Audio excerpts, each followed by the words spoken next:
Hello friends, welcome back. एक बार फिर से आप सभी का बहुत बहुत स्वागत है मेरे यूट्यूब चैनल पे। सो फ्रेंड्स, इस वीडियो में आज हम लोग पढ़ने वाले हैं कि फिगर्स ऑफ स्पीच के कुछ एग्जांपल्स अगर आपको दे दिए जाएं तो आप किस प्रकार से पहचान सकते हो कि जो एग्जांपल्स दिया गया वो कौन सा फिगर्स ऑफ स्पीच होगा।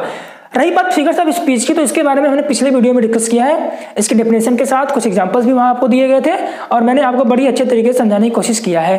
यदि आपने वो वीडियो नहीं देखा तो प्लीज आप हमारे चैनल पे विजिट करें और उन वीडियोस को देखें, ताकि ये सारे एग्जांपल्स आपको बड़ी ही आसानी से पता चल रहे हैं कि किस फिगर्स ऑफ स्पीच का कौन सा एग्जांपल है। वैसे इस वीडियो में आज हम लोग यही जानेंगे कि जो मैंने यहाँ पे एग्जांपल लिया आपके लिए, आप इन्हें कैसे पहचानोगे कि कौन सा फिगर्स ऑफ स्पीच है। तो चलिए देख लेते हैं, वीडियो को शुरू कर देते हैं। और सबसे पहले एग्जांपल आपके सामने लिया गया है कि my love is like a red rose. अब देखो, मैंने बोला my love is like a red rose, यानी मैंने तुलना किसकी की? माई लव की तुलना की किससे कर दी? अ रेड रोज से। यानी मैंने इस माई लव की तुलना किससे कर दी? अ रेड रोज से कर दी। और तुलना करने के लिए मैंने एक शब्द यहाँ पे यूज किया है जिसे हम कह रहे हैं लाइक। तुलना करने के लिए मैंने क्या किया, यहाँ पे एक शब्द यूज किया जिसे हम क्या कह रहे हैं? लाइक। और आपको पता है कि जब दो वस्तुओं में, अलग अलग वस्तुओं में तुलना की जाती है और तुलना करने वाला शब्द भी प्रेजेंट होता है, तो सिंपली हम बोल देंगे कि हमारा जो यहाँ पे फिगर्स ऑफ स्पीच बन गया वो कौन सा बन जाएगा? आपका जवाब होगा सर सिमिली बन जाएगा। इसके बारे में हमने बातें किया था।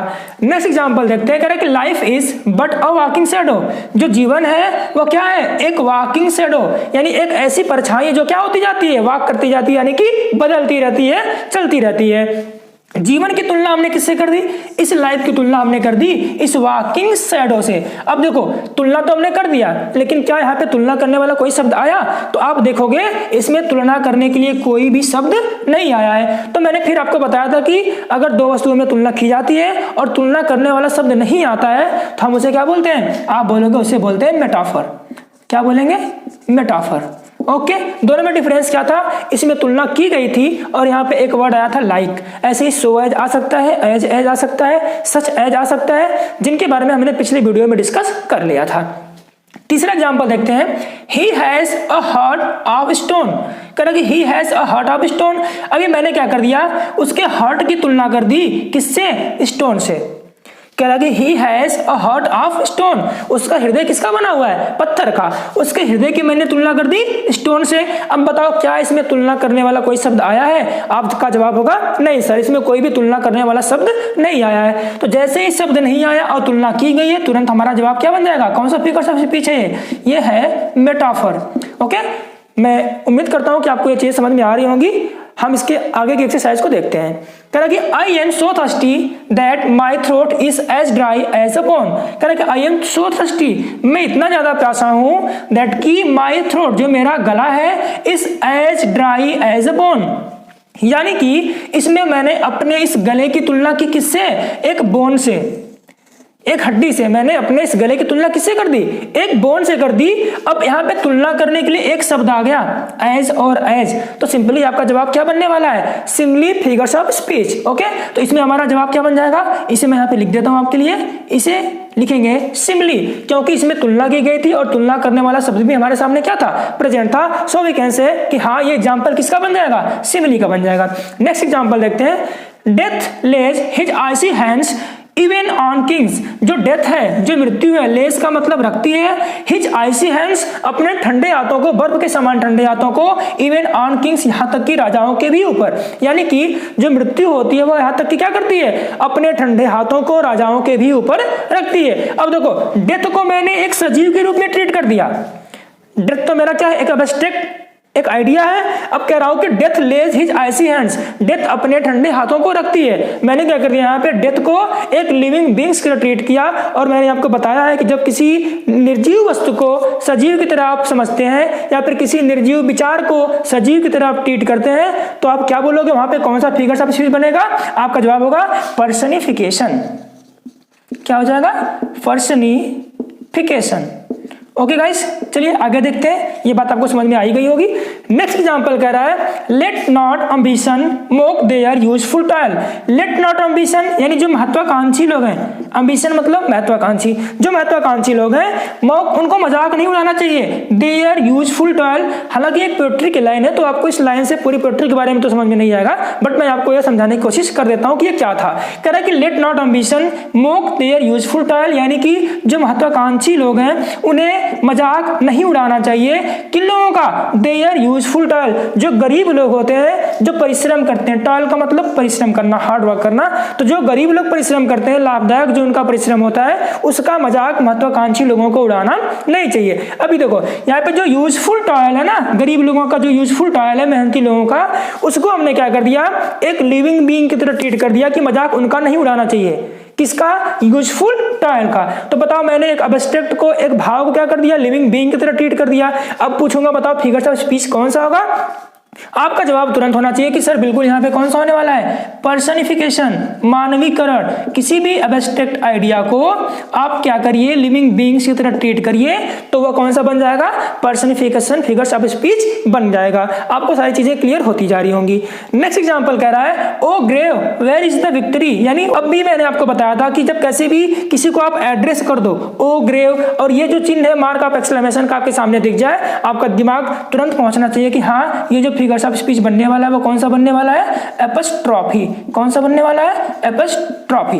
ओके, चलिए नेक्स्ट देख लेते हैं। All the perfumes of Arabia will not sweeten this little hand, यानी कि all the perfumes of Arabia, Arabia के जो पूरे परफ्यूम है, सारे परफ्यूम है, विल नॉट स्वीटेन, वे महका नहीं पाएंगे, दिस लिटिल हैंड, इस छोटे से हाथ को।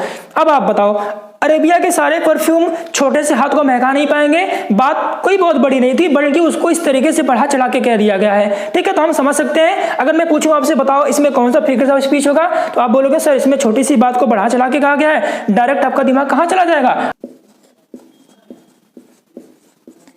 आप बोलोगे हमारा क्या बन गया, हाइपरबोल बन गया। ओके, देखते हैं नेक्स्ट एग्जांपल को।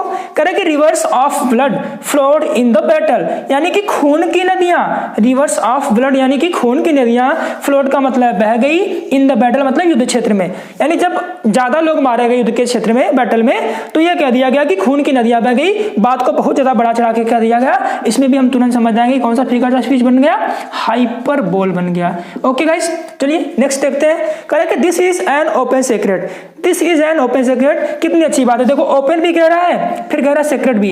अगर कोई बात ओपन है तो वह बात सेक्रेट कैसे हो सकती है, नहीं हो सकती। तो ओपन और सेक्रेट दोनों एक दूसरे के क्या है, अपोजिट है। और जैसे ही ऐसा कोई एग्जांपल हमारे सामने आया जो एक दूसरे के अपोजिट हो, हम तुरंत बोलेंगे फिगर्स ऑफ स्पीच कौन सा हो जाएगा। आपका जवाब होगा सर इसमें तो ऑक्सीमोरॉन हो जाएगा। ठीक है, 100% सही है, बिल्कुल सही जवाब। आगे देखते हैं। कह रहा है कि queuing of dogs is very pleasant, queuing of dogs is very pleasant, very pleasant का मतलब तो बहुत ही सुहावना, बहुत ही अच्छा है। डॉग्स मतलब कबूतर, क्वीइंग मतलब उसके जो कू करने की आवाज है, साउंड, कबूतर की जो साउंड है कू करने की, जो वह कूकता है यानी जो वह बोलता है, इज वेरी प्लीजेंट, वह क्या है, बहुत ही अच्छा लगता है। फिर कह रहा है कि देखो साउंड की बात कर दिया, कबूतर के बोलने की आवाज। आपका जवाब तुरंत क्या होना चाहिए, ओ, मैं यहाँ पे लिख देता हूं आपके लिए, ओनो मेटो एंड ओया। ठीक है, इस तरीके से आपको सारी चीजें ये क्या हो गई, समझ में आ गई। जितने भी एग्जांपल्स यहाँ पे दिए गए थे आपको ये चीजें समझ में आ चुकी होंगी। तो एक बार फिर से आप रिवाइज करिएगा इनको, इस वीडियो को बार बार देखिए ताकि आपको ये सारी चीजें क्लियर हो जाएं। और एक्सरसाइज करना आपके लिए बहुत ही इंपॉर्टेंट है। अगर मान लीजिए आप एक्सरसाइज नहीं करते हो तो पेपर में आप ये भूल जाओगे। तो मैं आपसे बार बार रिक्वेस्ट कर रहा हूँ कि पहले आप क्या करिए, फिगर्स ऑफ स्पीच के कॉन्सेप्ट को समझिए और उसके बाद इन एक्सरसाइज को एक बार ध्यान से देखिए। और इसके अलावा अगर आपको कोई और भी एक्सरसाइज मिलता है आप उन्हें भी समझने की कोशिश करें कि किस बेसिस पे मैं इसको सिमिली कर रहा हूं, कैसे मैं इसको मेटाफर कर रहा हूं और क्यों मैं इसको पर्सनिफिकेशन कर रहा हूं। ठीक है, ओके फ्रेंड्स, चलिए कुछ और एग्जांपल्स के माध्यम से अपने इस कॉन्सेप्ट को और ज्यादा क्लियर कर लेते हैं। मैंने यहाँ पे आपके लिए कुछ और एग्जांपल्स लिया है और इनको भी मैं समझाने की कोशिश करता हूँ कि किस प्रकार से ये कौन से फिगर्स ऑफ स्पीच बन रहे हैं। तो चलिए देखते हैं। पहला एग्जांपल जो मैंने अपने सामने लिख दिया है कि 10,000 I saw at a glance. 10,000 का मतलब 10,000 लोगों को, आई सॉ मैंने देखा, एट अ ग्लांस का मतलब एक बार में, एक नजरिए में, एक झटके में। तो कह रहा कि एक बार में मैंने क्या कर लिया, 10,000 लोगों को देख लिया, जो कि इम्पॉसिबल बात है। तो मैं कह सकता हूं कि ये छोटी सी बात थी, बहुत ज्यादा बढ़ा चढ़ा के कह दिया गया। तो हमारा क्या बन जाएगा, आपका जवाब तुरंत बनेगा सर ये बन जाएगा हाइपरबोल। ओके, नेक्स्ट एग्जांपल देखते हैं। कह रहे कि she is feeling sweet pain, she is feeling sweet pain. अब देखो यहाँ पे कह रहे कि सी इज फीलिंग, वह क्या कर रही है, फील कर रही है स्वीट पेन, दोनों बातें कैसी लग रही हैं आपको? देखो पेन का मतलब तो होता है दर्द, दर्द कभी स्वीट हो सकता है क्या? आपका जवाब होगा बिल्कुल नहीं। यानी ये दोनों एक दूसरे के क्या है, उल्टे हैं। जैसे ही दोनों अपोजिट वर्ड हमें मिले तुरंत हमारे सामने फिगर्स ऑफ स्पीच कौन सा आएगा? ऑक्सीमोरॉन। ठीक है, ऑक्सीमोरॉन। ये हमारा एग्जांपल किसका है? ऑक्सीमोरॉन का है। नेक्स्ट एग्जांपल देख लेते हैं। The snakes are hissing and bees are buzzing. So friends आप क्या करिए, इस एग्जांपल को मैं छोड़ रहा हूं, आप इसका कमेंट बॉक्स में जवाब देंगे और उसके साथ आप यहाँ पे लिखिएगा क्वेश्चन एन, तो मैं समझ जाऊंगा कि हाँ एन वाले का जवाब आपने दिया है। चलिए इसको देख लेते हैं। They were swifter than eagles and stronger than lions. कह रहे कि दे वर स्विफ्टर, वे बहुत ही तेज थे, किसकी अपेक्षा? ईगल्स की अपेक्षा, यानी वे ईगल से भी तेज थे। एंड स्ट्रॉन्गर देन लायंस, और लायन की तुलना में क्या थे? ज्यादा स्ट्रॉन्ग थे। आप बताओ क्या कोई ईगल से तेज चल सकता है क्या, उड़ सकता है क्या, या फिर कोई लायन से भी ज्यादा हो सकता है क्या? तो बिल्कुल ऐसा नहीं है। दे और किसी पुरुष की बात में कर रहा है, और ये बात किसकी कर रहा है? किसी पुरुष की। ये असंभव बात है, तो हम कह देंगे क्या कर दिया गया? बहुत ज्यादा बढ़ा चढ़ा के इस बात को कह दिया गया। तुरंत हमारा जवाब बनेगा hyperbole figures of speech. Next देख लेते हैं। Anxiety is sitting on her face. Anxiety का मतलब चिंता। ठीक है, चिंता is sitting on her face, उसके चेहरे पे क्या दिखाई दे रही है? चिंता दिखाई दे रही है। तो देखो मैंने ऐसे ही इसको ट्रीट किया जैसे कि कोई व्यक्ति हो।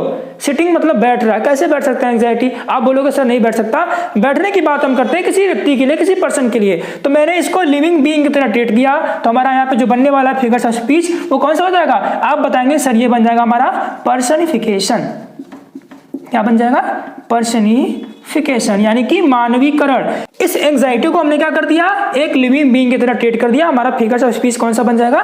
पर्सनिफिकेशन। ओके, देखते हैं next. O solitude where are thy charms. O solitude, कहाँ है तुम्हारे चार्म्स? मतलब सुंदर दिखने वाली चीजें, आप आकर्षण बोल सकते हो कि तुम्हारी आकर्षण कहाँ है। अभी देखो इस ओ सॉलिट्यूड को आपने एड्रेस किया है, एक तरीके से आप उसको बुला रहे हो, एड्रेस कर रहे हो। तो मैंने बताया था जहां पे हम कहीं पे एड्रेस करते हैं वो क्या बनता है? एपोस्ट्रॉफी, और ये साइन आपको याद ही होगा। तो हम लिख देते हैं यहाँ पे, ये कौन सा फिगर्स ऑफ स्पीच बनेगा?